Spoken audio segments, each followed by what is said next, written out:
Hello, welcome to my channel. For tonight, I thought I would read Psalm 40 and Psalm 41. I'll be reading Psalm 40 first, verses 1 through 5, and verses 11 through 17. So let's get started. I waited patiently and expectantly for the Lord, and he inclined to me and heard my cry. He brought me up out of a horrible pit of tumult and of destruction, out of the miry clay. And he set my feet upon a rock, steadying my footsteps and establishing my path. He put a new song in my mouth, a song of praise to our God. Many will see and hear with great reverence and will trust confidently in the Lord. Blessed, fortunate, prosperous, and favored by God is the man who makes the Lord his trust and does not regard the proud nor those who lapse into lies. Many, O Lord my God, are the wonderful works which you have done, and your thoughts toward us, there is none to compare with you. If I would declare and speak of your wonders, they would be too many to count. Okay, now for verses 11 through 17.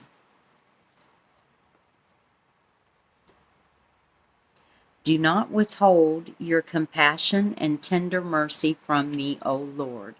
Your loving kindness and your truth will continually preserve me. For innumerable evils have encompassed me. My sins have overtaken me, so that I am not able to see. They are more numerous than the hairs of my head, and my heart has failed me. Be pleased, O Lord, to save me.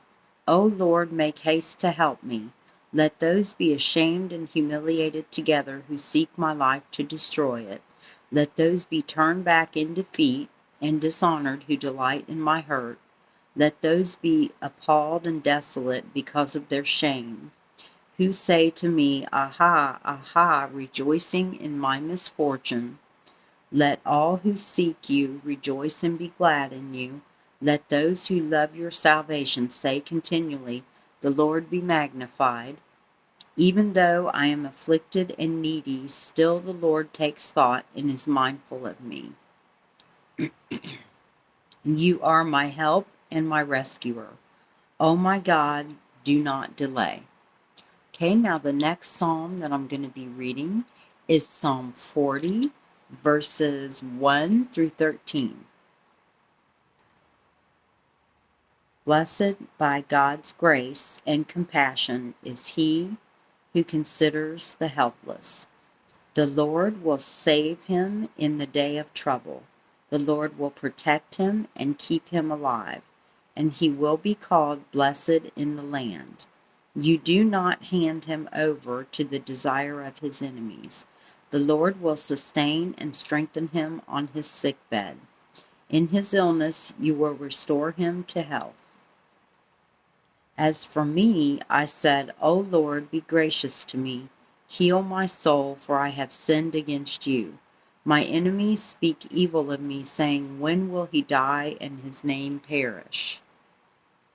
And when one comes to see me, he speaks empty words, while his heart gathers malicious gossip against me.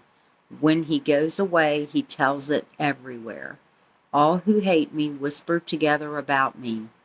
Against me they devise my hurt, imagining the worst for me, saying, A wicked thing is poured out upon him and holds him, and when he lies down he will not rise up again. Even my own close friend in whom I trusted, who ate my bread, has lifted up his heel against me, betraying me. But you, O Lord, be gracious to me and restore me to health, so that I may repay them. By this I know that you favor and delight in me, because my enemy does not shout in triumph over me. As for me, you uphold me in my integrity, and you set me in your presence forever. Blessed be the Lord, the God of Israel, from everlasting to everlasting, from this age to the next and forever. Amen and amen. Okay, so these scriptures give examples of how you can come to God through prayer when you are under attack from your enemies. I would like to note here that just because you do not follow God does not mean you are not under attack from Satan. Satan goes after every person on the planet. I repeat, it does not matter if you follow God or not. The difference for those of us who follow God is that He is the one who fights our battles for us.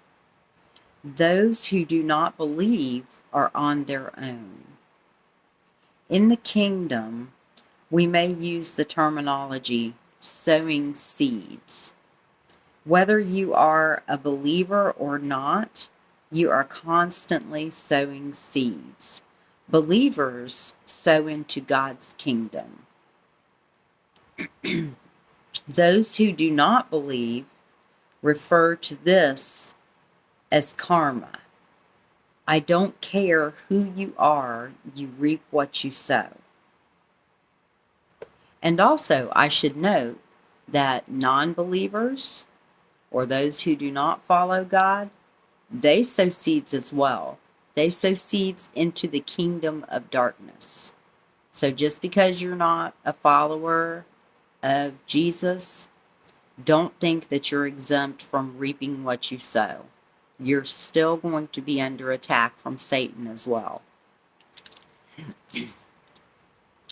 If you go out of your way to harm others and perpetrate evil, you will eventually be brought down by your own evil. It will come back around to you.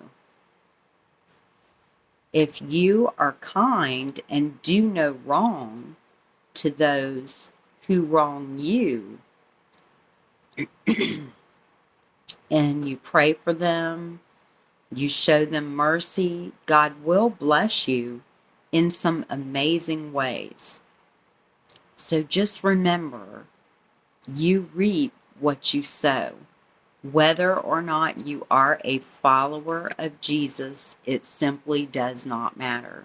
You reap what you sow.